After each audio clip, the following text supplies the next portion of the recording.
कृष्णा कृष्णा हरे हरे, हरे राम राम राम हरे हरे, हरे कृष्णा। आप सभी का स्वागत है आज की श्रीमद् भागवतम की इस कक्षा में। स्वागतम सुस्वागतम। तो हम बैकअप क्लासेस ले रहे हैं। आज हम तृतीय स्कंद कंप्लीट करेंगे।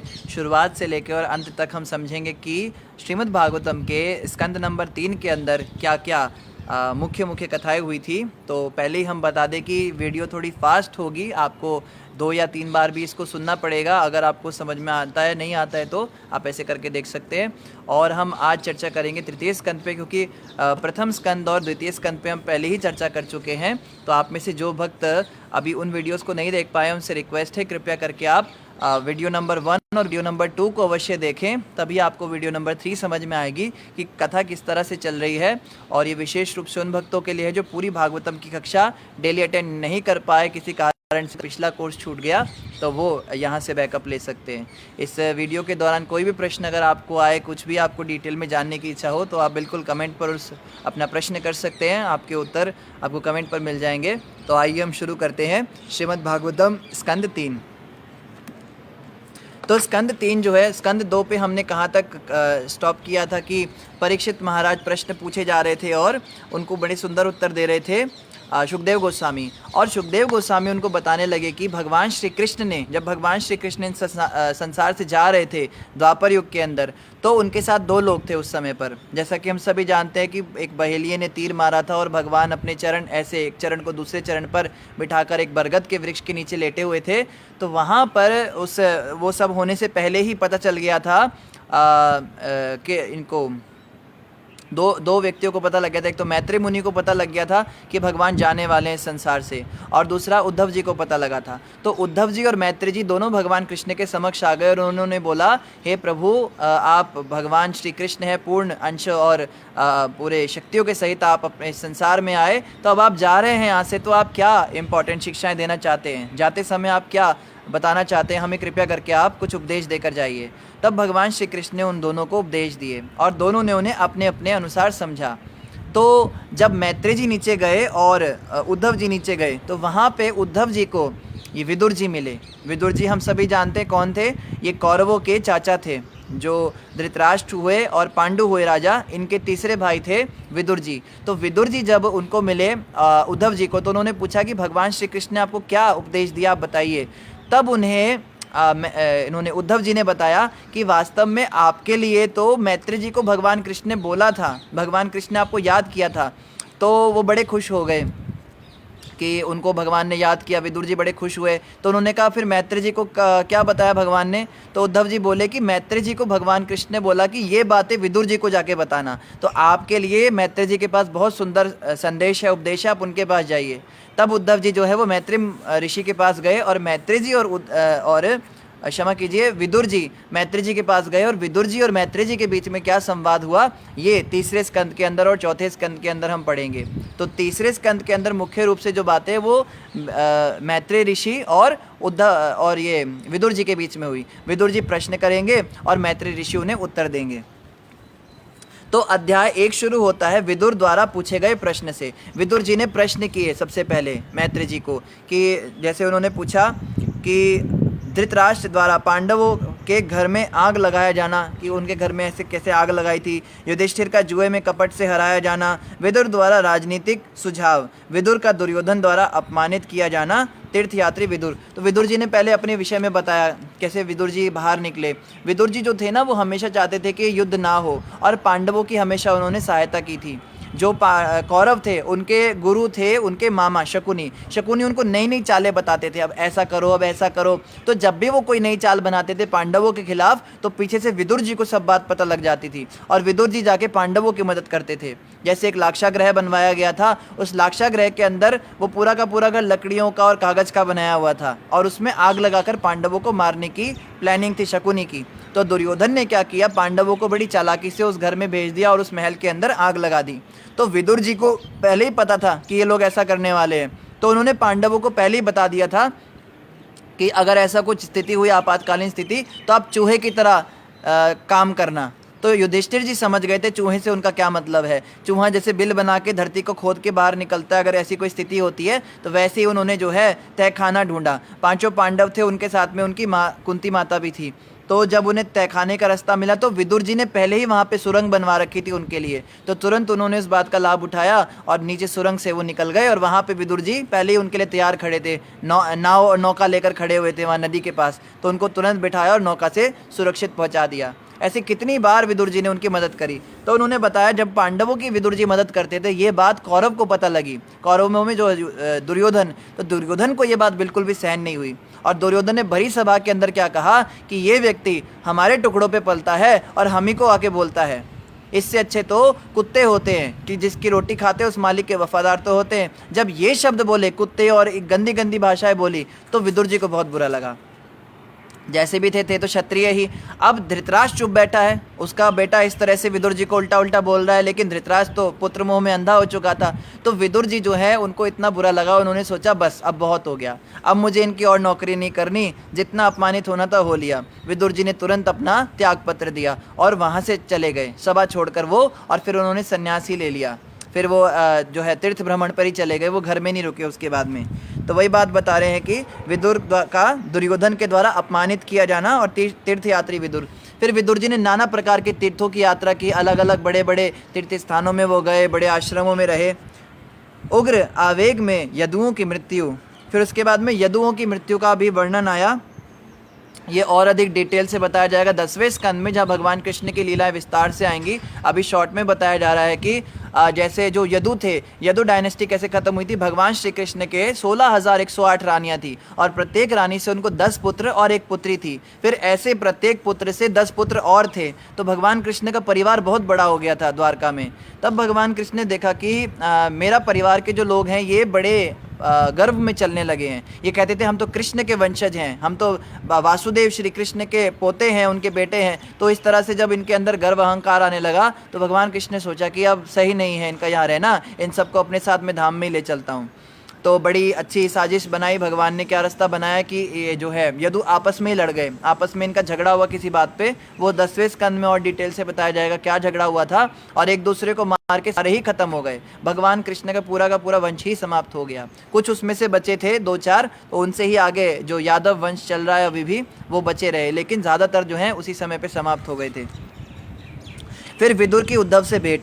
विदुर जी जो है वहाँ से जब जा रहे थे अपने तीर्थ यात्रा पे, तीर्थ भ्रमण करते हुए उन्हें उद्धव जी मिले, और तब क्या हुआ, उद्धव से विदुर के प्रश्न। तो विदुर जी ने बहुत सारे प्रश्न किए उद्धव ऋषि से, और उद्धव जी से प्रश्न करने के बाद क्या हुआ, कृष्ण के पद चिन्हों पर अक्रूर का गिरना, अर्जुन द्वारा शिव को तुष्ट किया जाना, धृतराष्ट्र के लिए विदुर द्वारा शोक, कृष्ण कुरुओं का वध करने से क्यों कतराते रहे, यदुओं के लिए कृष्ण का प्राकट्य।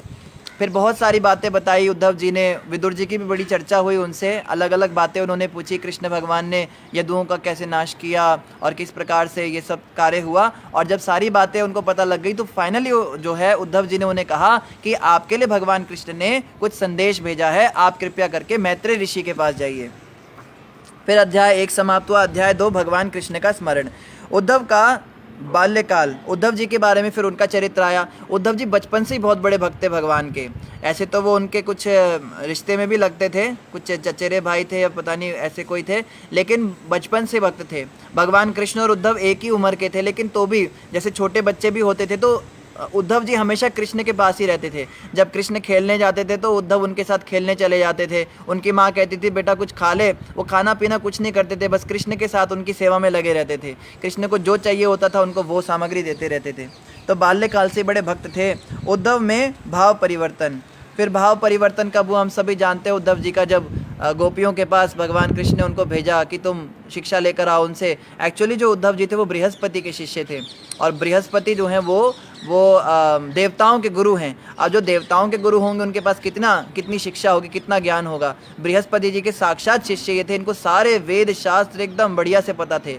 लेकिन भगवान कृष्ण जो थे वो उद्धव को प्रेम की शिक्षा देना चाहते थे, क्योंकि ये सब वो समझ नहीं पाते थे। वो कृष्ण को परम ब्रह्म के रूप से जानते थे कि ये परम ब्रह्म है, ये सच्चिद आनंद है, ये हमेशा आनंद में रहते हैं, हमेशा खुश रहते हैं। पर कृष्ण कभी कभी रोते भी थे।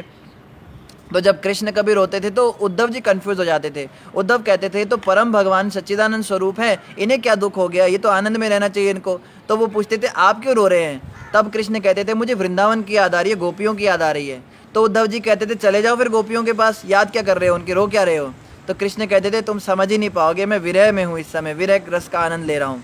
तो उद्धव जी कहते ये सब नहीं आता मुझको समझ में। तो उनको भेजा गोपियों के पास, गोपियों ने उनको प्रेम की शिक्षा दी। वहाँ जाके उनकी जो ज्ञान का अहंकार था वो भी समाप्त हुआ और भगवान कृष्ण के अंतरंग भावों को वो समझ पाए। फिर जब भाव परिवर्तन होकर वापस आए तो फिर कृष्ण के साथ विदुर जी बड़ी अंतरंग बातें भी करते थे।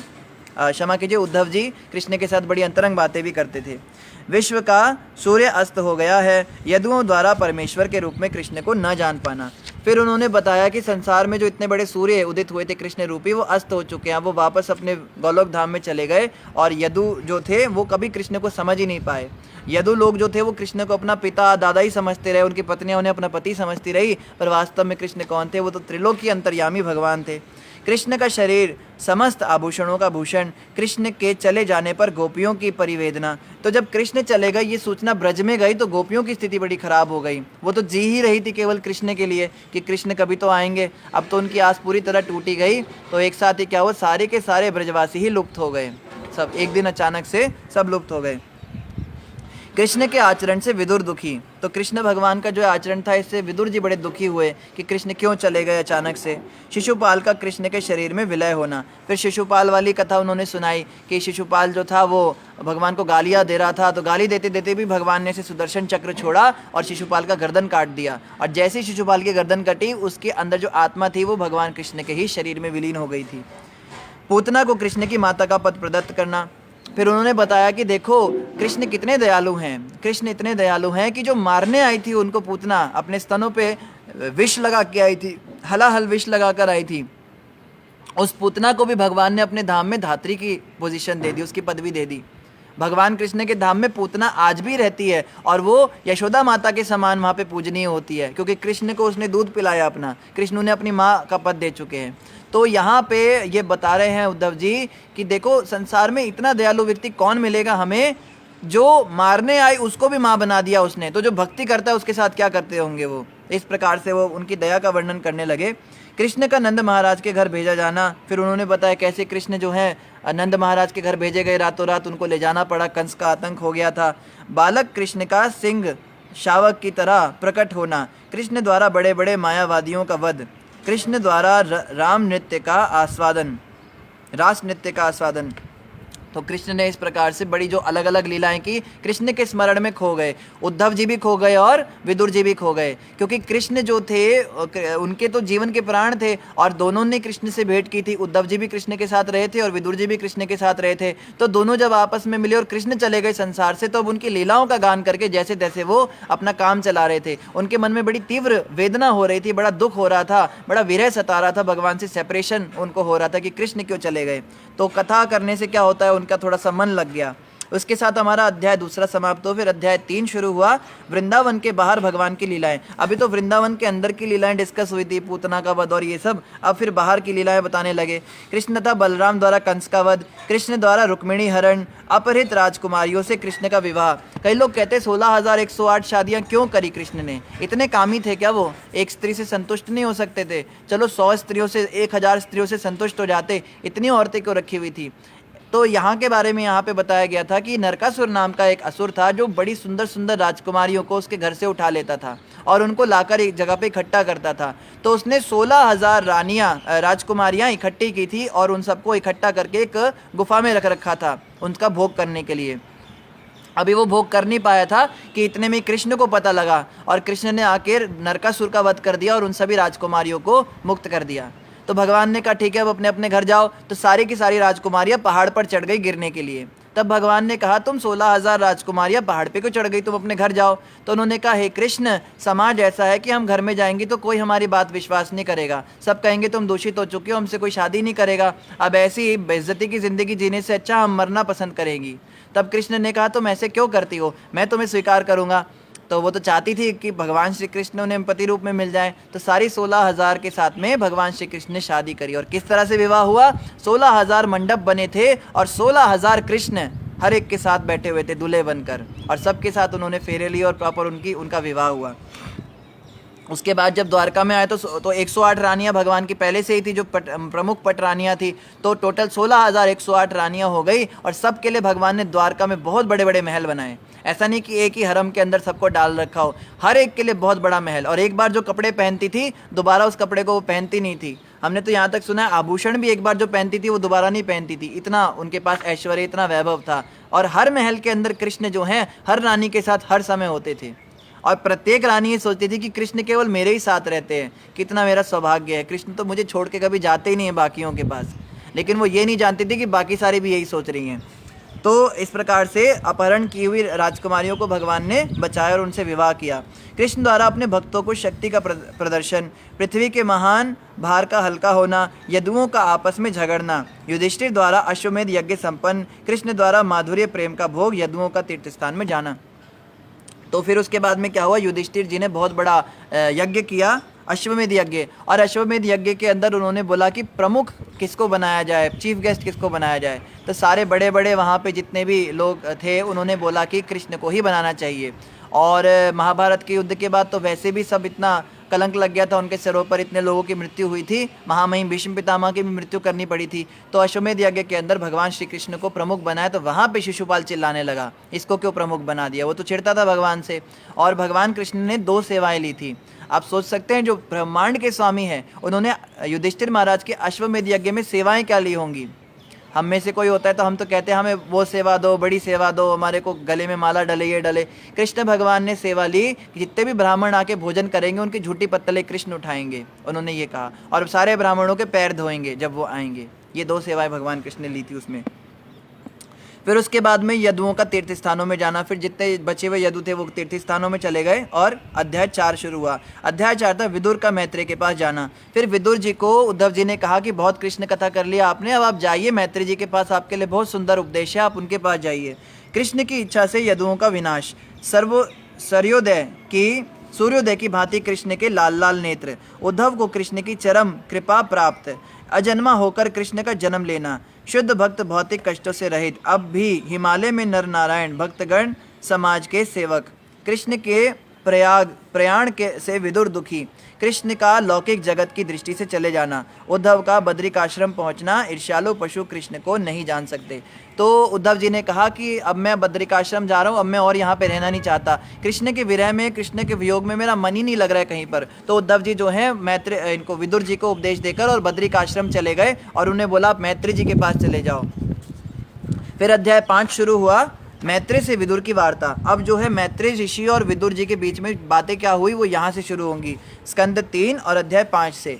आध्यात्म में तुष्ट विदुर, तो विदुर जी का चरित्र आया पहले कि विदुर जी आध्यात्म में पूरी तरह से तुष्ट थे, महान परोपकारी आत्माएं, स्वतंत्र निष्काम भगवान, सभ्य मनुष्य को द्विज होना चाहिए, कृष्ण कथामृत, कृष्ण कथा एकमात्र औषधि। फिर कथा की महिमा चली कि कृष्ण की कथा इतनी आवश्यक है जिससे सारे के सारे रोग दूर हो जाते हैं। हमारे अंदर जो काम क्रोध लोभ मोह, या हमारे जन्म मृत्यु जरा व्याधि आदि व्याधि उपाधि, मन खराब है, दुखी है, परेशानी है, बाहर से कोई दुखी कर रहा है, अंदर से कर रहा है, मन खराब है, बुद्धि विचलित हो गई, जितने भी समस्याएं सबका एकमात्र रामबाण औषधि क्या बताया, कृष्ण कथा।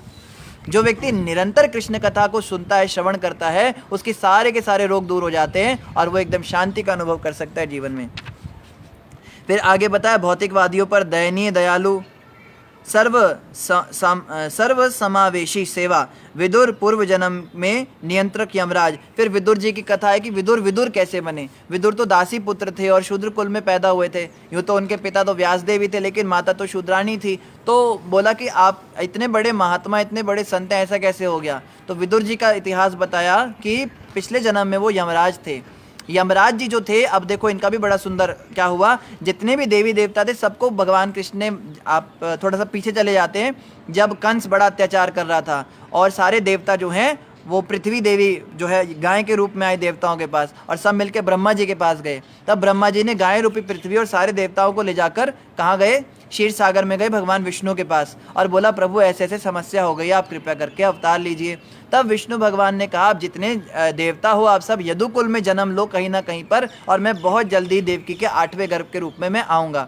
तब देववाणी हुई, आकाशवाणी करी देवताओं ने कंस को सुनाने के लिए कि कहीं देवकी माता का वध ही ना हो जाए। तब उन्होंने जब बताया 8वां संतान से तेरा काल बनेगा, तब जो है ये सारी कथा शुरू हुई। तो जितने भी देवी देवता थे ये अलग अलग रूप लेकर यदुवंश में पैदा हुए, लेकिन एक देवता ऐसे थे जो यदुवंश में पैदा नहीं हो पाए, वो थे यमराज जी। क्योंकि यमराज जी का काम ऐसा है, वो अगर अपना पद छोड़ेंगे तो सारे काम ही उनके रुक जाएंगे, क्योंकि इस धरती पर जितने भी लोग मरते हैं उन मरे हुए लोगों को यमराज जी के दरबार में जाना पड़ता है। तो यमराज जी सोचते हैं मुझे तो छुट्टी मिलती ही नहीं, कभी मैं कैसे जाऊँ। तो भगवान ने क्या तरीका निकाला, एक मंडूक ऋषि थे, तो मंडूक ऋषि को यमदूत पकड़ के लेकर आ गए नरकलोक में और वहाँ पे यमराज जी की अदालत में खड़ा कर दिया। अब मंडूक ऋषि चिल्लाने लगा कि मैं इतना बड़ा ऋषि हूँ, मैंने जीवन में कोई पाप नहीं किया, मुझे कैसे आप नहीं, क्षमा कीजिए, उनको लेकर नहीं आए थे। मंडूक ऋषि के साथ क्या हुआ था, मंडूक ऋषि के ऊपर चोरी का आरोप लगा था, और चोरी के आरोप लगने के बाद में लोगों ने क्या किया था, उन्हें सूली पर चढ़ा दिया था। और सूली क्या होती थी, ऐसे करके एक डंडा होता था, उस पर व्यक्ति को बिठा दिया जाता था और डंडा नीचे से निकल के और सिर को फाड़ते हुए निकलता था, उसको सूली कहते थे। धीरे धीरे धीरे धीरे अंदर घुसता था वो। तो मंडूक ऋषि जो थे उनको जब उस सूली के ऊपर बिठाया गया तो थोड़ी सी सूली उनके अंदर गई, उसके बाद में सिद्ध हो गया कि इन्होंने चोरी नहीं की थी, तो उन्हें वापस उतार दिया गया सूली से। अब मंडूक ऋषि को गुस्सा आ गया कि जब मैंने कोई पाप कर्म किया नहीं तो मेरे को सूली पे इतनी देर का कष्ट क्यों हुआ। तो वो तुरंत जो है अपनी योग शक्ति से पहुंच गए यमराज के दरबार में झगड़ने के लिए, और यमराज को जाके ललकार दिया कि मैंने जीवन में कोई पाप नहीं किया, तो तुमने यमराज मुझे कष्ट कैसे दे दिया, सूली पे कैसे चढ़ा दिया। तब यमराज जी बोले कि प्रभु चित्रगुप्त से पूछना पड़ेगा। तो चित्रगुप्त को बोला भाई बोल, कुछ बोल, यहाँ पे क्या करना है अभी। तो चित्रगुप्त फटाफट निकालने लगा, तो कहता है आपने क्या किया था, बचपन में आपकी माता ने आपको एक कंडा दिया था, गोबर का उपला दिया था जलाने के लिए, आपने उसको जला दिया बिना सोचे हुए, उसके अंदर असंख्य चींटियां थी, सब जल जल के मरी, वो पाप जो था उसका फल आपको इस तरह से मिला। तो मंडूक ऋषि कहते हैं कि 8 साल से कम उम्र का जो बच्चा होता है वो अबोध बालक होता है, और उसके द्वारा जो पाप होता है उसको स्वप्न के द्वारा उसका दंड दिया जाता है। आपने जो है यहाँ पे गलती कर दी यमराज जी, और यमराज जी सोचते मुझसे कैसे गलती हो गई। तब मंडूक ऋषि ने श्राप दिया आप शूद्र हो जाओ, क्योंकि आपने शूद्रों वाले काम किए हैं। तो वहाँ पे जब मंडूक ऋषि का श्राप लगा तो देवताओं ने मंत्रणा की कि इनको तो शूद्र कुल में जन्म लेना पड़ेगा, तो पीछे यमराज किसको बनाया जाए। तो एक अर्यमा नाम के कोई देवता थे, उनको बोला इतने समय ये शूद्र कुल में जाएंगे, अपना अभिशाप भोगेंगे, इतने समय अर्यमा जी आप जो है यमराज बनिएगा। तो यमराज जी बड़े विचलित हो गए कि ऐसा कैसे हो गया, बड़े परेशान हो गए, मुझसे गलती कैसे हो गई। तब उन्हें याद आया कि वास्तव में तो भगवान की लीला में जाने के लिए मैंने सोचा था, तो भगवान ने ऐसे चक्री चला दी। तो कैसे वो पैदा हुए, दासी के पुत्र के रूप में विदुर जी पैदा हुए, और वहाँ पे कृष्ण भगवान को उन्हें बहुत सुंदर संग मिला। बाकी देवताओं को भी इतना संग नहीं मिला जितना विदुर जी को मिला। तो ये विदुर जी का इतिहास उन्होंने बताया। सुप्त शक्ति पर भगवान की दया, भावी जीवों के आगार, मिथ्या अहंकार का मुख्य कार्य ईश विहीनता। तो बताया कि जितने भी संसार में गलत काम हो रहे हैं, जो भी बुरा काम हो रहा है, चाहे पाप हो रहा है, चोरी हो रही है, झूठ बोला जा रहा है, सारे के सारे गलत कामों की एक जड़ है, वो है ईश विहीनता, नास्तिकवाद। जो व्यक्ति भगवान को नहीं मानता वही इस तरह के काम करता है। अगर हम सभी भगवान के अनुसार चलने लगे, शास्त्रों के अनुसार चलने लगे, जैसे भगवान ने कहा उनमें मानने लगे उन बातों में, तो पूरे संसार के अंदर एकदम शांति का वातावरण आ जाएगा। और इसी के साथ हमारा 5वां अध्याय समाप्त हुआ। फिर 6ठा अध्याय आया विश्वरूप की सृष्टि। विश्वरूप की सृष्टि के अंदर बताया कि भगवान के विश्वरूप किस तरह से पूरी सृष्टि को प्रकट करता है। तो यहाँ पे 23 तत्वों के भीतर परमेश्वर का प्रवेश बताया। तो बताया कि 23 तत्वों से पूरी सृष्टि बनी है।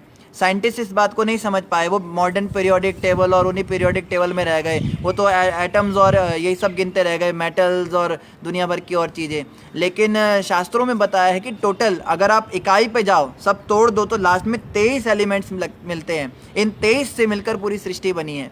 और ये क्या होते हैं? 5 ज्ञानेंद्रिया, 5 कर्मेंद्रिया। ज्ञानेंद्रिया कौन सी? आँख, नाक, जीभ, कान, त्वचा। और कर्मेंद्रिया हैं हाथ, पैर, वाणी और हमारा उपस्थ और जनेंद्रिया। तो 10 तो ये हो गए। फिर 5 इंद्रियों के विषय रूप, रस, गंध, स्वाद, स्पर्श।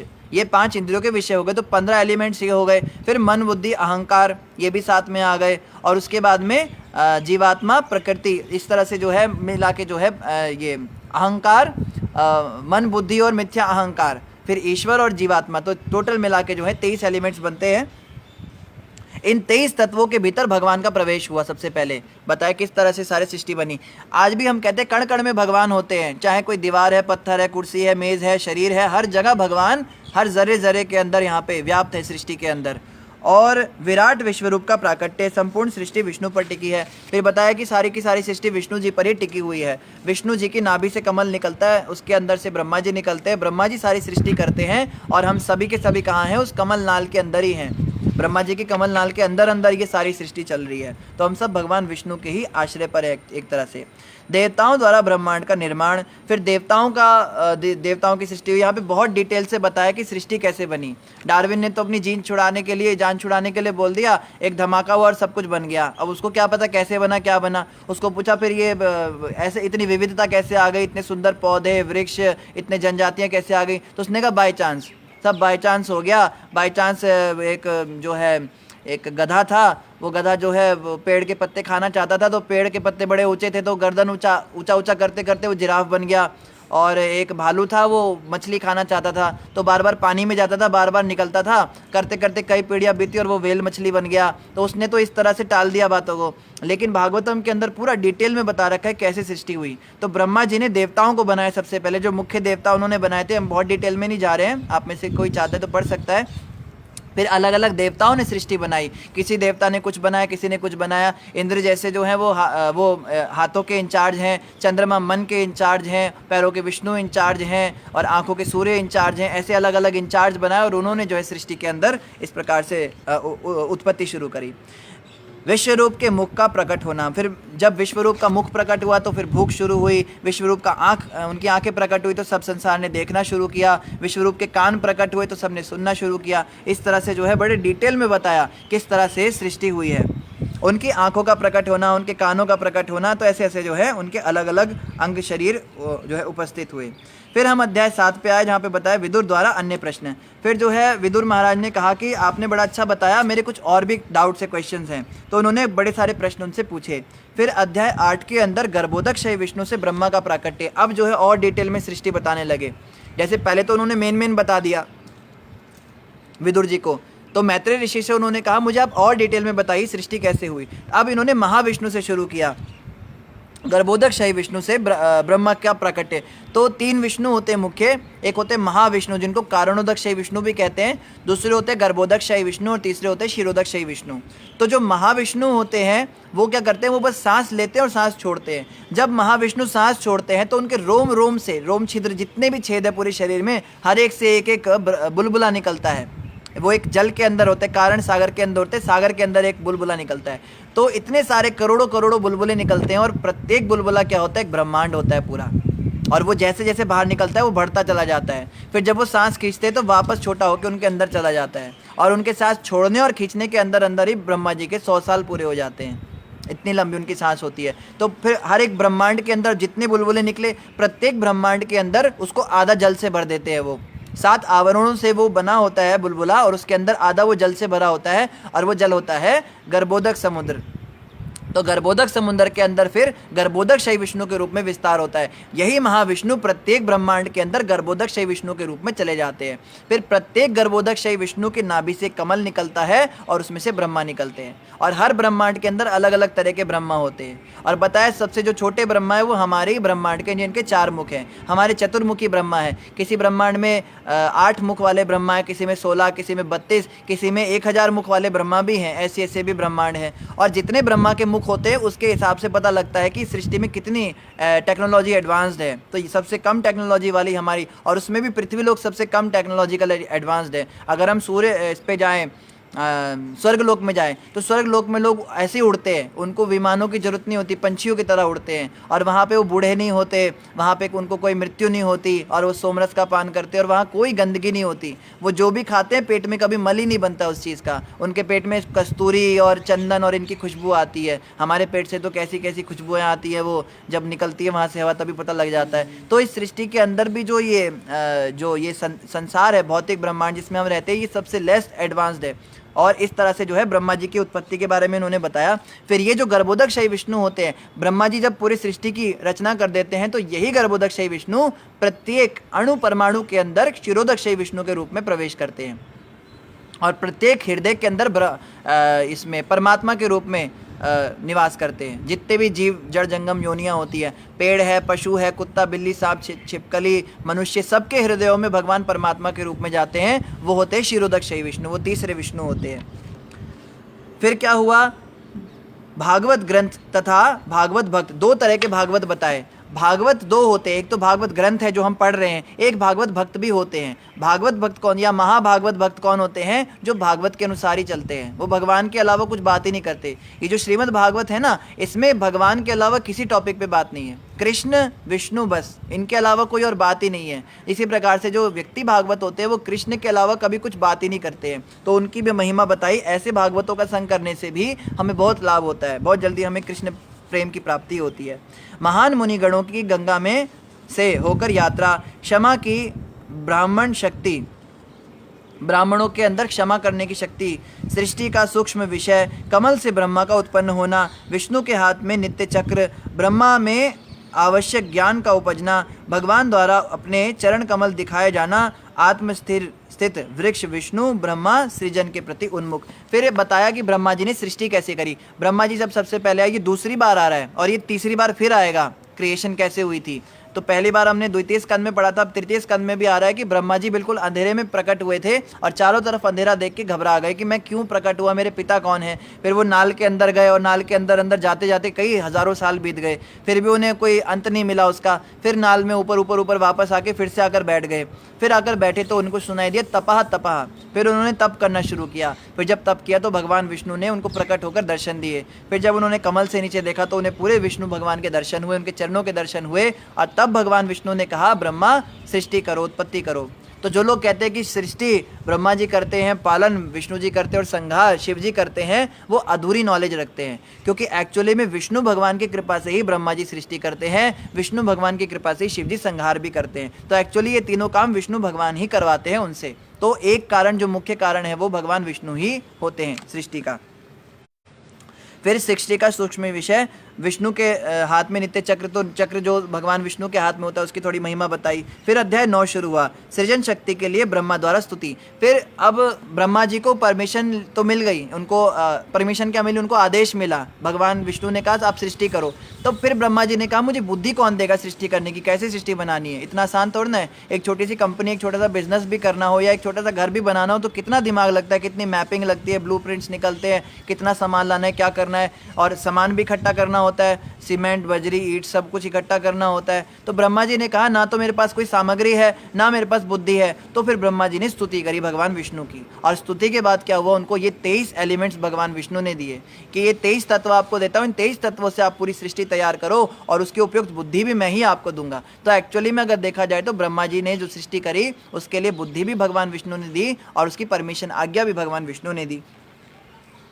फिर भगवान के कमल के फूल से ब्रह्मा का जन्म, भगवान के साकार रूप की उपेक्षा करने वाले लोग, बद्ध आत्माओं की चिंताएं, भक्तों का कान से देखना, धर्म के कार्य कभी व्यर्थ नहीं जाते, विराट रूप की सृष्टि। तो इस प्रकार से बहुत सारे अलग अलग टॉपिक्स आए। ब्रह्मा की स्तुतियों से भगवान प्रसन्न है, लास्ट में जो है भगवान प्रसन्न हो गए। ब्रह्मा जी ने अलग अलग पॉइंट्स में स्तुति करी और एक एक स्तुति जो है बड़ी इंपॉर्टेंट है। हमने इस पर कई कई जो है घंटे लगाए हैं। अगर आप जानना चाहें तो पीछे वीडियोस आप देखेंगे, तृतीय स्कंद की आपको मिलेंगी। तो ब्रह्मा जी की एक स्तुति के अंदर भी बहुत सारी बातें थी, तो यहाँ पे हम शॉर्ट में ले रहे हैं। फिर ब्रह्मा जी ने जब स्तुति करी तो भगवान विष्णु उनसे प्रसन्न हो गए। और फिर क्या हुआ, अध्याय 10 शुरू हुआ, सृष्टि के विभाग। सृष्टि के विभाग में जो है फिर उन्होंने, ब्रह्मा जी ने कहा कि अब मैं प्रॉपर सृष्टि बनाऊंगा। तो पहले उन्होंने कहा मैं 14 लोक बनाऊंगा अलग अलग। तो 14 लोक जो थे वो डिज़ाइन हुए, उसमें 7 लोक ऊपर के थे, 7 लोक नीचे के थे। और जो 7 लोक ऊपर के आते हैं उसमें ही हमारा पृथ्वी लोक है जो सबसे नीचे आता है। तो सबसे ऊपर ब्रह्मा जी का खुद का लोक आया, ब्रह्मलोक, उसके नीचे फिर तपोलोक, जनोलोक, ऐसे करते करते स्वर्गलोक, स्वर्गलोक के नीचे फिर पृथ्वी लोक आया 7वें नंबर पे। फिर 8वें नंबर पे अतल, वितल, सुतल, रसातल, महातल, तलातल, पाताल, ऐसे करके 7 नीचे भी बनाए। अपरिवर्तनीय तथा अंतहीन नित्य काल, फिर नित्य काल को बनाया। काल की सृष्टि ब्रह्मा जी के द्वारा, उससे पहले काल नहीं था। काल का मतलब प्रेजेंट, फ्यूचर और पास्ट, ये सब हमने सीखा अभी कि इतने घंटे बीत गए, इतना बीतने वाला सिस्टम ही नहीं। भगवान के धाम में काल होता ही नहीं। भगवान विष्णु के वैकुंठ में ना दिन होता है, ना रात होती है, ना वहाँ पे कल होता है, ना परसों होता है, वहाँ पे बस आज होता है। अब ये कैसे होता है हम समझ नहीं सकते, क्योंकि हमारे तो दिमाग में हर चीज़ की गणना काल से ही होती है। हम इतने साल के हैं, हमने इतने साल पहले ये करा था। अब कोई पूछे कि सृष्टि कितने साल पहले बनी थी, तो जब बनी थी उस समय काल ही नहीं था, तो समय ही नहीं था उस समय, तो क्या बताएं आपको। तो कुछ चीज़ें बुद्धि से परे की बातें हैं। सृष्टि के 9 प्रकार, फिर 9 प्रकार बनाए, मनुष्यों की उत्पत्ति करी, देवताओं की उत्पत्ति करी ब्रह्मा जी ने।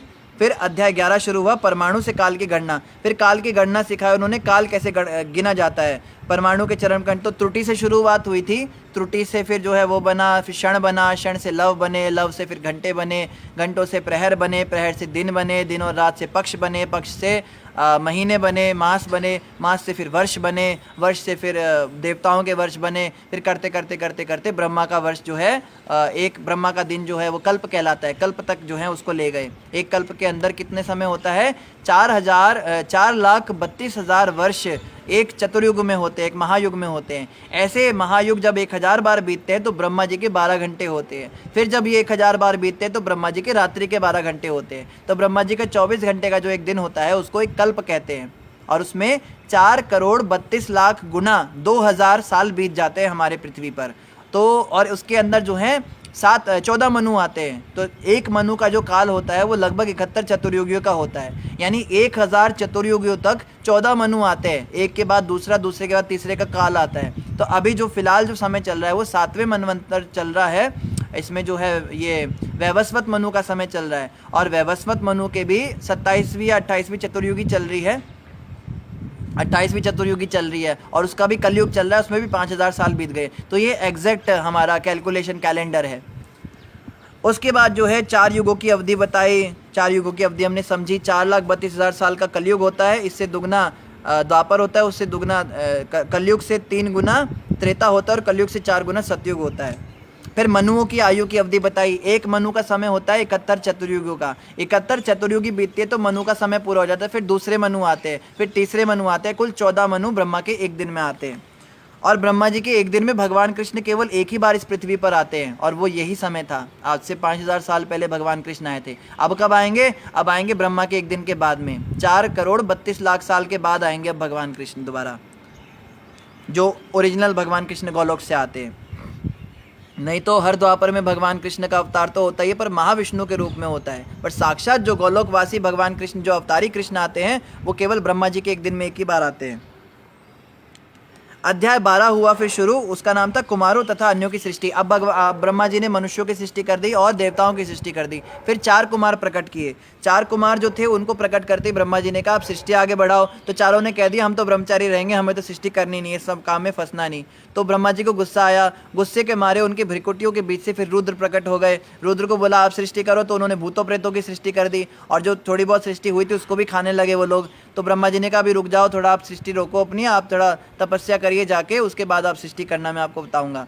तो 4 कुमार जो थे वो तो छूट ही गए, और शिव जी ने मना ही कर दिया रुद्र ने सृष्टि करने के लिए, मतलब उन्हें मना करना पड़ा, उन्होंने भूत प्रेत की सृष्टि कर दी। फिर ब्रह्मा जी ने ऋषि मुनियों को प्रकट किया।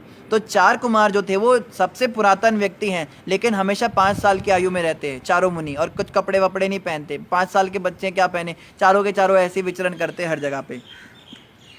फिर ज्ञान भावी कार्यों की सृष्टि, 4 कुमारों की सृष्टि, रुद्र की सृष्टि, रुद्र के पुत्र और पौत्र, ब्रह्मा के विचार विमर्श से नारद का जन्म। फिर नारद जी को पैदा किया, नारद जी तीसरे नंबर पे पैदा हुए। तो ये 4 कुमार और रुद्र, उनके छोटे भाई नारद जी प्रकट हुए।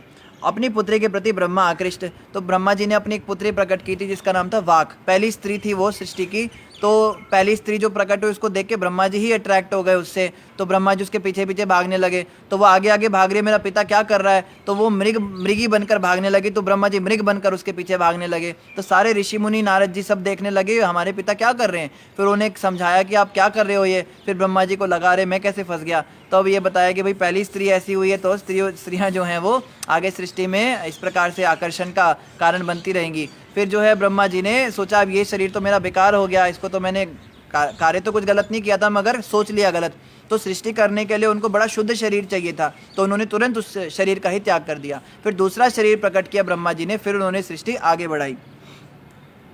फिर ब्रह्मा द्वारा अपना शरीर त्याग, 4 वेदों का प्राकट्य। फिर ब्रह्मा जी ने 4 वेद प्रकट किए। ब्रह्मा द्वारा वर्णाश्रम धर्म की स्थापना, ब्रह्मा परम सत्य से पूर्ण। के पूर्ण रूप स्वयंभू मनु की सृष्टि। फिर 13वां अध्याय शुरू हुआ, भगवान वराह का प्राकट्य। फिर वराह भगवान की कथा बड़े विस्तार से सुनाई, कैसे कैसे हिरण्याक्ष ने पृथ्वी को जल के भीतर डाला और फिर ब्रह्मा की नाक से मटर के दाने का आकार निकला और भगवान विष्णु देखते देखते बहुत बड़े हो गए सृष्टि के अंदर और वो वराह बनकर जो है उन्होंने पृथ्वी को बचाया। तो बड़े डिटेल में यहाँ पे बताया था।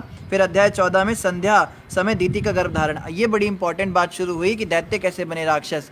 तो कश्यप ऋषि जो कि ब्रह्मा जी के पुत्र थे, कश्यप ऋषि की बहुत सारी पत्नियां थी, उनमें मुख्य 2 पत्नियां थी, दीति और अदिति। तो दीति माता जो थी उन्होंने बोला कश्यप ऋषि को कि मैं संतान चाहती हूँ, आप कृपया करके मेरे साथ संग कीजिए। तो कश्यप ऋषि ने कहा, हे शुभ स्त्री, तुम जो है थोड़े समय के लिए रुको, अभी संध्या समय चल रहा है। शाम के समय पे भगवान शिव अपने पवित्र बैल पर बैठ के और पूरी सृष्टि में घूमते हुए विचरण करते हैं। वैसे ही बात सत्य है, संध्या समय जो होता है ना उसमें शिव जी अपने बैल पर घूमते हैं और जो भी व्यक्ति उस समय मैथुन कर रहा होता है, सो रहा होता है या कुछ खा रहा होता है तो शिव जी उसको कृपा नहीं करते। और जो व्यक्ति संध्या के समय भजन कर रहा होता है, गायत्री कर रहा होता है, जप कर रहा होता है, भगवान की कथा सुन रहा होता है, उसको शिव जी बड़ा आशीर्वाद देके जाते हैं। तो कश्यप ऋषि ने कहा कि शिव जी जो हैं वो कुपित हो जाएंगे अगर हम इस समय पर संभोग क्रिया करेंगे।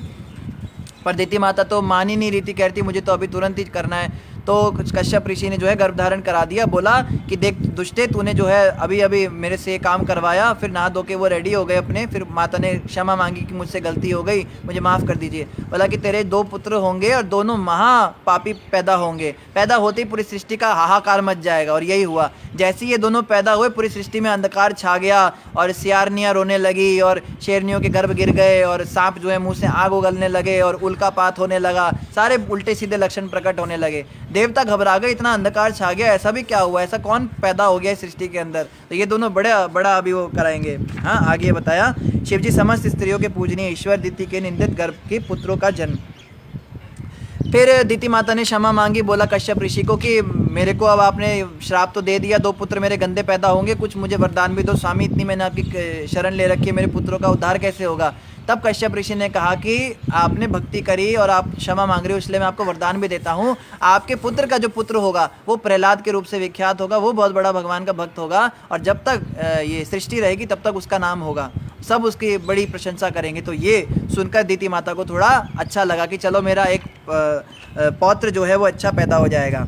फिर अध्याय 15 हुआ, ईश्वर के साम्राज्य का वर्णन। फिर दीति माता के गर्भ की शक्ति, सारे जीव वैदिक आदेशों द्वारा संचालित, भगवान द्वारा उनके भक्तों की वैकुंठ में निवास। फिर उन्होंने बताया वैकुंठ की चर्चा हुई, वैकुंठ कैसे होता है, वहाँ पे क्या होता है। तो वैकुंठ की जब चर्चा हुई तो वहाँ बताते हैं वहाँ बड़ी सुंदर स्त्रियाँ रहती हैं, उनके दांत जो है मोतियों के समान चमकते हैं, बिजली के समान वो कपड़े पहनती हैं और उनकी चितवन इतनी सुंदर होती है, लक्ष्मी स्वरूपा होती है, भुज रूप में रहती है, 4 हाथ होते हैं। वहाँ पुरुष इतने सुंदर होते हैं, नीलवर्णी होते हैं, कमल के जैसी उनकी आंखें होती हैं और शरीर एकदम सुडौल होता है, एकदम हष्ट पुष्ट होता है और बड़े सुंदर आभूषण पहन के रखते हैं और गले में ताजी ताजी मालाएं पहनते हैं, विष्णु स्वरूप में रहते हैं, वो भी चतुर्भुज रूप में रहते हैं। तो ये सारा वर्णन करके बताते हैं वास्तव में इतने सुंदर होते हैं पर आपस में कोई काम आकर्षण नहीं होता, काम वासना की वहाँ जगह नहीं, वहाँ पे केवल आकर्षण सबका भगवान से ही होता है। स्त्रियाँ भी सब भगवान में आसक्त होती है, पुरुष भी, यद्यपि वो पति पत्नी बन के रहते हैं मगर पति पत्नी का मतलब बस इतना होता है कि साथ में मिलकर विष्णु जी की पूजा करनी है, घर में जाके साथ में कथा कीर्तन करना है, बस कोई संग या स्पर्श नहीं होता आपस में, ये सब इस संसार के अंदर होता है। तो वहाँ कैसे वर्णन होने लगा, वहाँ पे कैसे कैसे वृक्ष होते हैं, कैसे कैसे फूल होते हैं, उनका वर्णन होने लगा। फिर भगवान समस्त आनंद के आगार, कुमारों का तुलसी दल की सुगंध का सूंघना और कुमारों द्वारा स्तुतियाँ। अब कुमारगण जो थे, जो ब्रह्मा जी के 4 पुत्र थे, ये चारों के चारों तपस्या में लग गए क्योंकि ये ब्रह्मवादी थे, ये निराकारवादी थे, ये भगवान के साकार रूप को नहीं मानते थे, ये निराकार की उपासना करते थे। तो चारों कुमार 5 साल की उम्र में जब बैठ गए तपस्या करने तो अचानक से क्या हुआ, इनको खुशबू आने लगी नाक में। और किस चीज़ की खुशबू आई, बैकुंठ से भगवान विष्णु के चरण कमलों से जो तुलसी थी उसकी खुशबू जो है इनकी नाक में चली गई। अब ये चारों विचलित हो गए और उठ के खड़े हो गए। ये कहते हैं सृष्टि की ऐसी कोई वस्तु नहीं है जो हमारा ध्यान भंग कर सके, ये क्या सुगंध है जो हमारा ध्यान विचलित किए जा रही है। तो चारों ने आपस में मंत्रणा की कि कोई बहुत परम अलौकिक शक्ति है, चल के देखते कौन है क्या है। तो ये चारों के चारों जो हैं विचलित होकर उठ के बैठ गए। फिर अध्याय 16 शुरू हुआ, वैकुंठ के 2 द्वारपाल जय विजय को मुनियों द्वारा श्राप।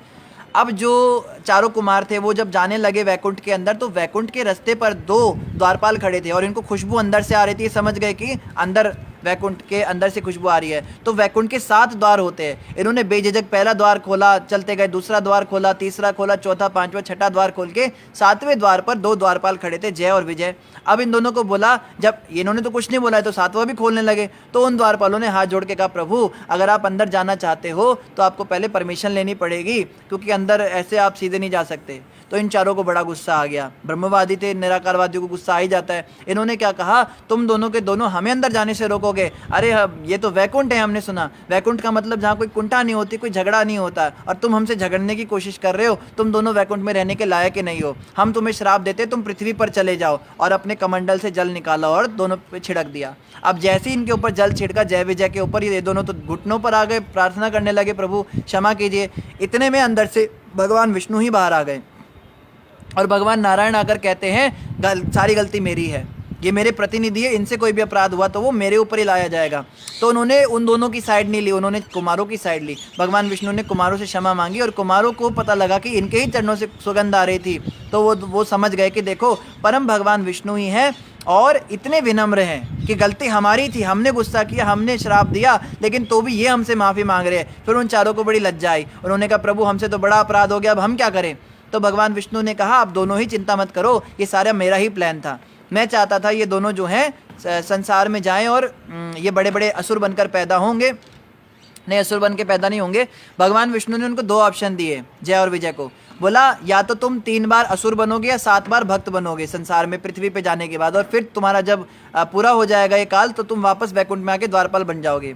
तो दोनों ने बोला, अगर भक्त बनेंगे तो 7 जन्म लग जाएंगे हमको, तो हम असुरी बन जाते हैं, चाहे बुरे बने भले बने पर जल्दी आ जाएंगे। तो इन दोनों को जैसे ही भगवान ने नीचे भेजा, तो भगवान की इच्छा थी झगड़ने की, लड़ने की इनसे। अब भगवान की लड़ने की इच्छा हो तो सृष्टि में किससे लड़ाई करें? कोई सामर्थ्यशाली थोड़ी ना भगवान से लड़ सके। तो अपने ही द्वारपालों से काम कराया भगवान ने, और जय विजय जो है यही हिरण्याक्ष और हिरण्यकश्यप बनकर दिति माता के गर्भ से पैदा हुए। और वो सारे लक्षण जो हमने चर्चा की, वो सारे लक्षण जो है प्रकट होने लगे।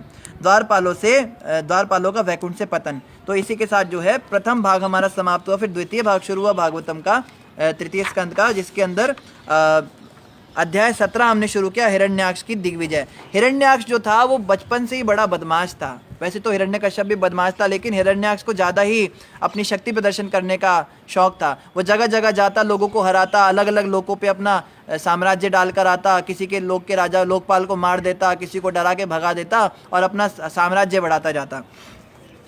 2 असुरों का जन्म, दुकाल के शकुन, गंदे गंदे अपशकुन होने लगे उनके आने पर। हिरण्यकश्यप का वरदान, हिरण्याक्ष द्वारा पौरुष प्रदर्शन, वरुण का वर्धित क्रोध। तो हिरण्याक्ष और हिरण्यकश्यप इन दोनों ने तपस्या ब्रह्मा जी की थी, और ब्रह्मा जी ने दोनों को ही बड़े बड़े वरदान दे दिए थे। तो हिरण्याक्ष को जैसी वरदान दिए वो तो चला ही गया सृष्टि पर दिग्विजय करने, और हिरण्यकश्यप बाद में लेगा ये वरदान ब्रह्मा जी से, जब भक्त प्रहलाद पैदा होंगे उसके बाद वो जाएगा वहाँ पर। फिर अध्याय 18 शुरू हुआ, भगवान वराह तथा असुर हिरण्याक्ष के मध्य युद्ध। तो वराह भगवान ने हिरण्याक्ष को कैसे मारा पीटा वो बहुत डिटेल से बताया कि पहले तो झगड़ते रहे। पहले उन्होंने अस्त्र फेंका, शस्त्र फेंका, मुक्केबाजी करी, खून निकलने लगा। वराह भगवान का भी खून निकल रहा है, हिरण्याक्ष का भी खून निकल रहा है। समझ नहीं आ रहा है कौन जीतेगा। देवता घबरा रहे हैं, ब्रह्मा जी घबरा रहे हैं बार बार। जब भी वो भगवान पे हावी होने लगे सारे देवता घबरा जाएं। फिर जैसे ही भगवान उस असुर पे हावी होने लगे तो सारे देवता चिल्लाने लगे, बहुत अच्छा बहुत अच्छा। तो ऐसे बड़ा मैच चल रहा है, तो ब्रह्मा जी घबरा गए, कहते प्रभु अब खेलना बंद कीजिए, इसका अंत कर दीजिए। तो भगवान तो खेलने ही आए थे, मुख्य तो यही था। भगवान को कितनी देर लगी मारने में, फिर बताते मारा कैसे। एक झापड़ लगाया उसके गाल पर, वो मरी गया बेचारा, उसकी दोनों आंखें ऊपर नीचे हो गई और उसकी जीभ बाहर आ गई हिरण्याक्ष की। तो भगवान तो बस खेल कर रहे थे। तो बड़ी डिटेल में यहाँ बताया ब्रह्मा द्वारा नारायण को संबोधन। अध्याय 19 में असुर हिरण्याक्ष का वध हो गया। फिर अध्याय 20 आया मैत्री विदुर संवाद। फिर जब वराह भगवान की कथा समाप्त हुई, फिर मैत्री ऋषि से विदुर जी ने और कुछ प्रश्न किए। वेद व्यास के शरीर से विदुर का जन्म। फिर विदुर जी के जन्म के विषय में बताया कि वेद व्यास जी ने 3 माताओं को जो है गर्भदान कराया था। एक तो अंबिका को, एक अंबालिका को और तीसरी एक दासी थी उनको। तो अंबिका से उनको धृतराष्ट्र पैदा हुए, अंबालिका से उनको विदुर पैदा हुए, क्षमा कीजिए पांडु पैदा हुए, और जो दासी थी उनसे विदुर पैदा हुए। भगवान के उदार कार्यों का सुना जाना, विदुर के प्रश्न। फिर विदुर जी ने और प्रश्न किए। समग्र भौतिक तत्वों की उत्पत्ति, कमल पुरुष से ब्रह्मा का जन्म। फिर कमल पुष्प से ब्रह्मा जी का जन्म कैसे हुआ, अब ये तीसरी बार फिर से यहाँ पे आया कि किस तरह से शुरुआत हुई थी। ब्रह्मा द्वारा अविद्या शरीर का परित्याग, ब्रह्मा के नितंबों से असुरों की उत्पत्ति। तो ब्रह्मा जी के जो नितंब थे उनसे असुर प्रकट हुए, और कैसे असुर प्रकट हुए, वो ब्रह्मा जी के ही पीछे भागने लगे। वो यद्यपि पुरुष थे और पुरुष ब्रह्मा के पीछे काम वेग के द्वारा भाग रहे थे। तो पहले तो ब्रह्मा जी को समझ में नहीं आया कि पुरुष होकर पुरुष के पीछे क्यों भाग रहे हैं। फिर वो कुछ गड़बड़ करने लगे पीछे, यहाँ पे ऐसा भी वर्णन आया। तो ब्रह्मा जी ने कहा ये तो बड़े महापातकी हैं, और ये जो हैं अभी कलयुग में बड़े देखने को मिलते हैं अभी। तो इस तरह से जो है वहाँ से ये इनका भी भागवत में वर्णन आया कि असुरों की एक योनि है, और ये आसुरी होती, इस तरह की जो क्रियाएं होती है। फिर असुरों द्वारा संध्या को सुंदरी समझना। फिर ब्रह्मा जी ने सोचा अब मेरी रक्षा कैसे होगी, तो ब्रह्मा जी ने भगवान विष्णु को बोला कुछ कृपा कीजिए। तो एक संध्या प्रकट हुई। ब्रह्मा जी के जो पुराना शरीर उन्होंने त्यागा था, उस शरीर त्याग से जो वो शरीर था उससे संध्या प्रकट हुई। फिर संध्या आकर उन असुरों को भटका कर ले गई वहाँ से, और उन्होंने सोचा कोई बहुत बड़ी सुंदरी स्त्री है। ब्रह्मा द्वारा अपना ज्योत्सना स्वरूप का परित्याग। फिर जो ये वाला शरीर था ये असुरों ने खराब कर दिया, इसको भी परित्याग करना पड़ा ब्रह्मा को। फिर उन्होंने तीसरा शरीर धारण किया आगे सृष्टि करने के लिए। सिद्धों तथा विद्याधरों की उत्पत्ति। ब्रह्मा द्वारा साधुओं को पुत्र रूप में विकसित करना। फिर ब्रह्मा जी ने आगे सृष्टि बढ़ाई और 21वां अध्याय शुरू हुआ। प्रियव्रत तथा उत्तानपाद द्वारा विश्व का शासन चलाया जाना। तो प्रियव्रत और उत्तानपाद कौन थे? ये मनु महाराज के पुत्र थे, जो सबसे पहले प्रथम मनु बनाए थे ब्रह्मा जी ने सृष्टि पर शासन करने के लिए। उनका नाम था स्वयंभू मनु। तो स्वयंभू मनु जो थे उनके दो पुत्र हुए, एक तो उत्थानपाद और दूसरे थे प्रियव्रत, और उनकी 3 पुत्रियां भी पैदा हुई, आकुति, प्रसूति और देवहूति। फिर ये जो 5 बच्चे थे इनके, इन्होंने पूरी सृष्टि बढ़ाई, उसका आगे आगे प्रक्रम बढ़ाया। तो राजा उत्तानपाद जो थे इनको आगे ध्रुव महाराज पैदा होंगे, वो चतुर्थ स्कंद में कथा आएगी। और प्रियव्रत महाराज जो थे इनका भी चतुर्थ स्कंद में ही जो है आगे वर्णन आएगा, इनका शायद पंचम स्कंद में वर्णन आएगा। फिर कर्दम मुनि की तपस्या। कर्दम मुनि के बारे में बताया। कर्दम मुनि ब्रह्मा जी के और पुत्र थे। वो बहुत बड़े महान ऋषि थे, बहुत बड़े मुनि थे, भगवान के बहुत बड़े भक्त थे, और वो ब्रह्मचारी थे। लेकिन उन्होंने ब्रह्मचर्य का व्रत नहीं ले रखा था, उन्हें शादी करनी थी, विवाह के वो इच्छुक थे। तो उन्होंने सोचा मैं और किसी से क्या प्रस्ताव दूँ। उन्होंने भगवान हरि से ही बोला कि आप कि मुझे जो है विवाह करना है। भगवान के कमल पुष्प का छत्र। मकड़ी की भांति भगवान द्वारा सृष्टि करना। अमृत के तुल्य मृदु की कन्या दिए जाने का वचन। देवहूति के पुत्र रूप में भगवान की प्राकट्य। गरुड़ के पंखों में सामवेद की ध्वनि। बिंदु सरोवर का वर्णन। मीठे वचनों से कर्दम द्वारा राजा को प्रसन्न किया जाना। फिर भगवान विष्णु के जो जब कर्दम मुनि तपस्या कर रहे थे, बड़ी घनघोर तपस्या कर रहे थे बिंदु सरोवर के तट पे। तो बिंदु सरोवर जो है बहुत ही सुंदर एक सरोवर था, वहाँ पे नाना प्रकार के पक्षी चहचहाते थे और बड़ा सुंदर उसका वर्णन आया। वहाँ पे जो है भगवान विष्णु साक्षात प्रकट हुए, गरुड़ जी के कंधे पर खड़े हुए थे भगवान विष्णु, जैसा वर्णन आ रहा है। और गरुड़ जी के जो पंख थे उनसे सामवेद की स्तुतियों की आवाज़ आ रही थी, और भगवान विष्णु उसके कंधे पर खड़े होकर कर्दम मुनि को संबोधित करते हैं कि हे पुत्र, तुम चिंता मत करो, मैं जानता हूँ तुम्हारा मनोभिष्ट, मैंने तुम्हारे लिए बहुत सुंदर लड़की देखी है। आज से 1 दिन के बाद में इस पूरी ब्रह्मांड के जो राजा हैं मनु महाराज, वो अपनी पुत्री देवहूति का रिश्ता लेकर तुम्हारे पास आएंगे, तुम उसको स्वीकार कर लेना, तो मेरा ही प्रसाद समझना। फिर कर्दम मुनि इतने बड़े भक्त थे भगवान के, इतने महान थे, उनको देख देख के भगवान विष्णु की आंखों से आंसू आ गए। और जब भगवान विष्णु की आंखों से आंसू जो है उस बिंदु सरोवर में गिरे तो वो अमृत के समान हो गया। वो बिंदु सरोवर उसका नाम तभी से पड़ा क्योंकि भगवान के अमृत बिंदु उसमें गिरे थे।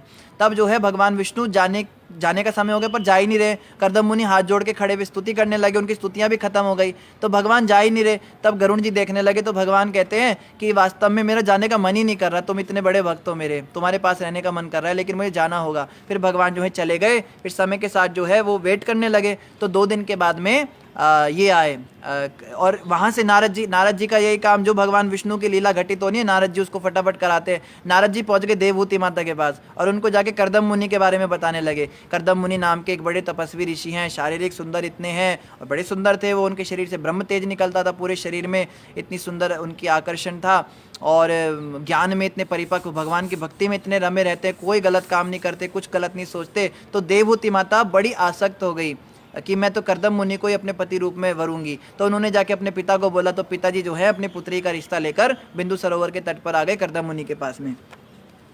फिर उसके साथ में हमारा अध्याय 21 भी समाप्त हुआ, फिर अध्याय 22 शुरू हुआ। अध्याय 22 तक कर्दम मुनि तथा देवहूति का परिणय। अब इनकी शादी कैसे हुई? सम्राट द्वारा कर्दम मुनि को संबोधन। फिर सम्राट आए वहाँ पे और कर्दम मुनि के पास बैठे और आके बोला कि ऐसे ऐसे पूरी सृष्टि का भार जो है ब्राह्मणों के ऊपर ही है, हम क्षत्रिय तो आपकी छत्र छाया में रहते, ऐसे करके बताया। फिर कर्दम मुनि ने उत्तर में कहा कि वास्तव में तो ब्राह्मणों का पालन आप ही लोग करते हैं, राजमहल के लोग ही करते हैं, आप क्षत्रिय ना होते तो ब्राह्मण क्या करते। तो इस तरह से बड़ी सुंदर बातें हुई और वहाँ पे उन्होंने कहा ये मेरी पुत्री है, ये आपके ऊपर आसक्त हो चुकी है, आप कृपया करके इसको स्वीकार करो, क्योंकि आपने आजीवन ब्रह्मचर्य का व्रत नहीं ले रखा है, हमें पता है आप शादी करना चाहते हो, तो मेरी बेटी जो है हर संस्कार से युक्त है, ये बहुत अच्छी आपकी सेवा करेगी। और देखो देवहूति माता पूरी सृष्टि की राजकुमारी थी, पूरी सृष्टि की जो महाराजा थी उनकी बेटी, उन्होंने कभी जमीन पे पैर नहीं रखा था और वो शादी कहाँ कर रही थी? ऐसे व्यक्ति से जो झोपड़ी के अंदर रहता था, उनके पास कुछ नहीं था, वो योगी थे, योगी होकर जंगलों में। और आगे आगे हम सुनेंगे कि देवहूति माता इतनी ज़्यादा तपस्विनी हो गई, उनके बालों की जटाएं बन गई,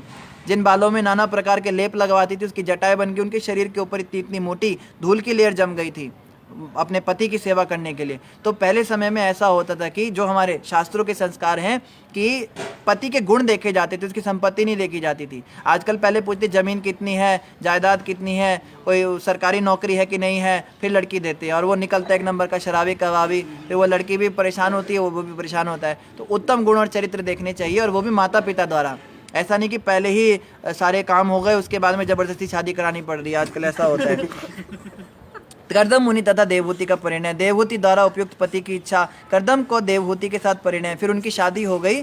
फिर देवहूति माता जो है वो भी बड़ी सुंदर, उनका वर्णन आया कि वो देवहूति माता इतनी सुंदर थी, कमर पतली थी और शरीर बड़ा सुंदर था उनका। वो साड़ी पहन के जब छत के ऊपर गेंद से खेलती थी तो सिद्ध और चारण जो ऊपर अपने विमानों में उड़ रहे होते थे देवता, वो अपने विमानों से नीचे गिर जाते थे उनको देखकर, इतनी वो सुंदर होती थी, उनका आकर्षण ऐसा था। और कर्दम मुनि को वो पत्नी रूप में मिली।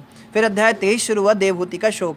देवहूति माता को शोक क्या हुआ? कर्दम मुनि ने कहा कि शादी में एक शर्त पे करूंगा कि जैसे ही पुत्र पैदा होगा तुरंत छोड़ के चला जाऊंगा, मैं संन्यास ले लूंगा, क्योंकि मैं शादी इसलिए कर रहा हूँ कि मुझे पुत्र उत्पन्न करना है, ब्रह्मा जी की आज्ञा, नहीं तो मुझे शादी की आवश्यकता ही नहीं। तो शादी करने का एकमात्र जो लक्ष्य होता है वो अच्छी संतान पैदा करना होता है।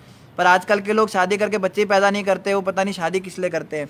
तो देवहूति माता का जो है शोक यहाँ पे क्या है? देवहूति द्वारा कर्दम की घनिष्ठता से तथा आदरपूर्वक सेवा। अब कर्दम ऋषि ने जैसे ही शादी हुई तुरंत तपस्या करनी शुरू कर दी अच्छी संतान के लिए, और देवहूति माता कुछ नहीं बोल रही है उनसे, वो चुपचाप उनकी सेवा किए जा रही है। दिन भर उनकी कुश लगाना, घास लगाना, उनके लिए भोजन पकाना, उनके लिए सारी आरती जो भी वो करते थे सामग्री तैयार करना उनकी, और उनके पूजा पाठ के समय पर उनके साथ बैठ जाती थी। वो भी तपस्या करने लगी, वो नाना प्रकार के व्रत रखने लगी, वो इतने सारे व्रत रखने लगी अपने पति की लंबी उम्र के लिए कि उनका शरीर ऐसे हो गया जैसे अर्ध चंद्रमा होता है।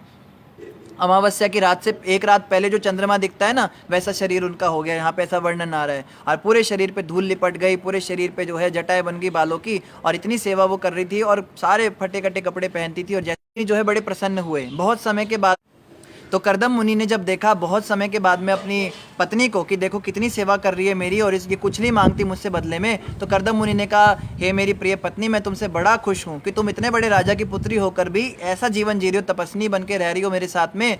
तुम कुछ वर मांगो, मैं तुम्हें कुछ वरदान देना चाहता हूँ। तो देवहूति माता ने कहा, प्रभु मैं आपसे क्या इच्छा करूँ? एक पुत्र दे दो। तो कहा कि अच्छा यही चाहिए तुम्हें? तो क्या कहती हैं कि मुझे जो है आपके साथ में भ्रमण करना है, थोड़ा हनीमून पे चलते हैं, इतने साल हो गए शादी के, कभी कहीं गए नहीं घूमने फिरने। तो कर्दम मुनि ने कहा ठीक है, मैं आपके लिए कुछ व्यवस्था करता हूँ। अब कुटिया में रहते थे तो उनकी भी इज्जत खराब हो रही थी वहाँ पे। तो देखते ही देखते उन्होंने क्या किया, बादलों के ऊपर एक महल बना दिया, अपनी योग शक्ति का प्रदर्शन किया। और इतना सुंदर महल, उसके बताते हैं पिलर्स के ऊपर ऐसे नक्काशीदार डिज़ाइन थे और हॉल्स ऐसे डिज़ाइन थे, उनमें झूमर लगी हुई थी, और बाहर बगीचा था, और बगीचे के बाद जलाशय था, स्विमिंग पूल भी था अपना पर्सनल, और वहाँ पे अलग अलग सारस और बत्तख और पक्षी और असली नकली बत्तख पता ही नहीं लगती थी कौन असली कौन नकली, और कमल पुष्प लगा दिए, बहुत सुंदर बना दिया। देवहूति माता उस घर को देखकर पहले तो चौंक गई, फिर दुखी होकर मुँह लटका के नीचे बैठ गई। तो कर्दम मुनि समझ गए कि ये क्यों मुंह लटका के बैठी हैं, इतने सुंदर महल के अंदर ऐसे भिखारी बन के थोड़ा ना जाएंगी। फिर उन्होंने तुरंत 1000 दासियां प्रकट कर दी, इतनी शक्ति थी। वो सारी तरुणी दासियां थी, 13 से 16 साल की उम्र की लड़कियां थी, छोटी छोटी, और वो ब्यूटी पार्लर में एक्सपर्ट थी। और उन्होंने क्या कहा, हम आपका सारा मेकओवर ट्रीटमेंट कर देंगे, आप चलिए हमारे साथ। तो एक बिंदु सरोवर के जलाशय के नीचे उनको ले गई, पानी के अंदर ले जाकर वहाँ एक दर्पण के आगे उन्हें बिठा दिया और कोई उनके बाल संवारने लगी, कोई उनका मैनिक्योर करने लगी, कोई पेडिक्योर कर रही है, कोई नेल पॉलिश लगा रही है, कोई जो है लिपस्टिक लगा रही है। अलग अलग तरह से उनका इतना श्रृंगार किया। जैसी देवहूति माता बाहर निकली वो तो देख के हैरान रह गई। तो उनको पहले तो शीशे के सामने बिठाया कि देखो आप कैसी लग रही हो। तो वो तो कहती हैं मैं तो एकदम सुंदर हो गई, अपने पहले वाले रूप से भी ज़्यादा सुंदर हो गई। फिर उन्होंने बोला मुझे अपने पतिदेव के सामने इस स्वरूप में जाना है। फिर उनकी वो दासियाँ जो है उनको बड़े तरीके से पतिदेव के सामने लाई। तो वो ऐसे शर्माने लगी, बताओ मैं कैसी लग रही हूँ। उन्होंने कहा बहुत अच्छा है, चलो अब चलते हैं। तो फिर उनको जो है वो उस महल के ऊपर ले गए। उस हवा महल की क्या खासियत थी, वो बादलों के ऊपर जो महल था वो अलग अलग लोकों में भी जा सकता था। एक ऐसा घर जो जगह जगह भी जा सकता है। फिर उस महल पे बैठकर वो जगह जगह गए। वो अलग अलग कोई स्वर्ग लोक में गए, चारण लोक, सिद्ध लोक में गए और अलग अलग जगह पे जो है उनकी, कभी तो वो किसी नंदन कानन के अंदर आनंद लेते थे, कभी किसी कानन में आनंद लेते थे, कभी किसी बगीचे में वो क्रीड़ा करती थी। और जो देवताओं की स्त्रियाँ होती थी वो चकित रह जाती थी कि देवी स्त्रियाँ भी इतनी सुंदर नहीं लगती जितनी करदम मुनि की पत्नी है। क्योंकि 1000 पीछे ब्यूटिशियन एक्सपर्ट्स बैठी थी वहाँ पे, उनका सब चेक करने के लिए, उनकी डाइट प्लान सब बनता था। तो इस प्रकार से ये गिफ्ट उनको करदम मुनि ने दिया। उसके बाद कई सालों तक वो इस तरह से घूमते रहे। फिर फाइनली उन्होंने क्या करा, अब मैं आपको जो है संतान भी दूंगा। फिर करदम मुनि ने 9 रूप बना लिए अपने और एक एक करके उनका संग किया और उनको पूरी तरह से तृप्त कर दिया। और जो है तुरंत उनको 9 पुत्रियाँ पैदा हो गई। और जैसी 9 पुत्रियाँ पैदा हुई सभी जो है देवहूति माता के समान ही सुंदरता में बढ़िया थी। तो उनका भी नाम आया फिर आगे। फिर अंत में जो है करदम मुनि ने बोला कि अब मैं जा रहा हूँ, संतान पैदा हो गई, अब मैं चलता हूँ। तो देवहूति माता को एकदम होश आया। कहती है मैं तो किसी सपने में ही जी रही थी, आप कहाँ जा रहे हो? मैंने तो शादी के समय कहा था मैं तुम्हें छोड़ के चला जाऊँगा जैसी संतान होगी। फिर देवहूति माता एकदम घबरा गई। तो अध्याय 25 में क्या, वो भक्ति योग की महिमा आई। अब जो है नहीं 25 नहीं, पहले अध्याय 23 में तो ये सब काम हो गया। फिर अध्याय 24 के अंदर जो है देवहूति द्वारा ब्रह्मांड के स्वामी की पूजा। अब जो है देवहूति माता बड़ी दुखी हो गई और करदम मुनि से कहने लगी मैंने तो अपना सारा जीवन ही भोग में लगा दिया, मैं तो इतने विषय भोग करके आई हूँ, अब मेरा क्या होगा? आप भी जा रहे हो तपस्या करने, ये 9 पुत्रियाँ पैदा की हैं तो अपने अपने घरों में चली जाएंगी, मेरे साथ कौन रहेगा? तो करदम मुनि ने कहा कि आप चिंता मत करो, मुझे भगवान विष्णु ने एक बहुत अच्छा वरदान दिया था जब वो आए थे बिंदु सरोवर के तट पे। उन्होंने कहा था वो मेरे पुत्र रूप में पैदा होना चाहते हैं। आप देखिए इतिहास में जितनी भी जगह पे भगवान ने वरदान दिए मांगने पर दिया, चाहे वो यशोदा जी हों, चाहे वो देवकी हों, चाहे वो कौशल्या जी हों, सबने कभी ना कभी मांगा था भगवान से कि आप पुत्र रूप में प्रकट होइए। लेकिन एकमात्र करदम मुनि ऐसे हुए जिनको भगवान ने सामने से बोला कि मैं आपका पुत्र बनने की इच्छा रखता हूँ। तो फिर बाद में क्या हुआ, फिर उन्होंने बोला अब तुम्हें बहुत जल्दी पुत्र रूप में भगवान विष्णु प्रकट होंगे, वो तुम्हारा सारा शोक दूर कर देंगे। तो देवहूति माता ने कहा फिर भी आप कुछ समय तो रहिए मेरे साथ में, बच्चियां हैं 9, मैं कैसे संभालूंगी इनको? तो बच्ची थोड़ी बड़ी होने तक करदम मुनि उनके साथ रहे। और अब जो है माता बड़ी गंभीर होकर उनसे भक्ति के बारे में सीखने लगी। अब कोई भोग शोक सब खत्म हो गया उनका। अब वो बस खाली दिन रात केवल महामंत्र जपने लगी और जो भी उनको साधना बताई उन्होंने वो करने लगी। फिर जो सारी की सारी क्रिया बताने के बाद में करदम मुनि ने कहा, फिर कपिल भगवान उत्पन्न हो गए। कपिल भगवान जब उत्पन्न हुए तो करदम मुनि को तो पता था ये साक्षात भगवान है। तो भगवान के एक अवतार कपिल मुनि भी हैं, इसका हमने पहले भी वर्णन किया था प्रथम स्कंद में। तो कपिल मुनि जब प्रकट हुए तो भगवान कपिल ने बोला कि अब माँ को मैं संभाल लूँगा, आप जा सकते हैं पिताजी। उन्होंने बोला मुझे संन्यास लेना है, मुझे जाने की आज्ञा दीजिए। तो वो करदम मुनि को जो है उनको छोड़ के चले गए। फिर देवहूति माता ने कपिल भगवान को ऊंचे आसन पर बिठाया और स्वयं नीचे आसन पर बैठ गई और बोला आप मुझे आदेश दीजिए हे प्रभु, मैं जानती हूँ आप मेरे पुत्र रूप में तो प्रकट हुए हैं पर आप मेरे पुत्र नहीं, असल में तो मैं ही आपकी पुत्री हूँ। तो आप कृपया करके मुझे आशीर्वाद दीजिए, मुझे कुछ ज्ञान दीजिए। तब कपिल भगवान का जो अवतार हुआ था वो किस लिए हुआ था? वो सांख्य योग का दर्शन देने के लिए हुआ था। तो सांख्य फिलॉसफी किसी के द्वारा तो निकालनी थी, तो उन्होंने देवहूति माता को निमित्त बनाया और देवहूति माता को सारी सांख्य दर्शन की कथा सुनाने लगे। फिर जो है इसमें ब्रह्मा का उस स्थान पर पहुंचना, नहीं क्षमा कीजिए, देवहूति द्वारा ब्रह्मांड के स्वामी की पूजा। पहले तो देवहूति माता ने उनकी पूजा करी, विधिवत उनकी स्तुति गई, आरती करी। देवहूति के भीतर परमेश्वर का प्रकट होना, ब्रह्मा द्वारा करदम की प्रशंसा, ब्रह्मा जी ने करदम मुनि की बड़ी प्रशंसा की कि देखो भगवान स्वयं आपके पुत्र रूप में आए।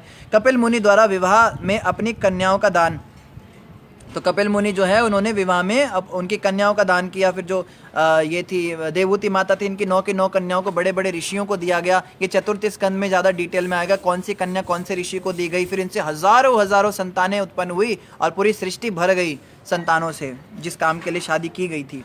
करदम मुनि द्वारा कपिल की स्तुति, भगवान के असंख्य रूप, फिर जो है भक्ति में स्थित करदम मुनि चले गए छोड़ के। फिर 25वां अध्याय शुरू हुआ भक्ति योग की महिमा।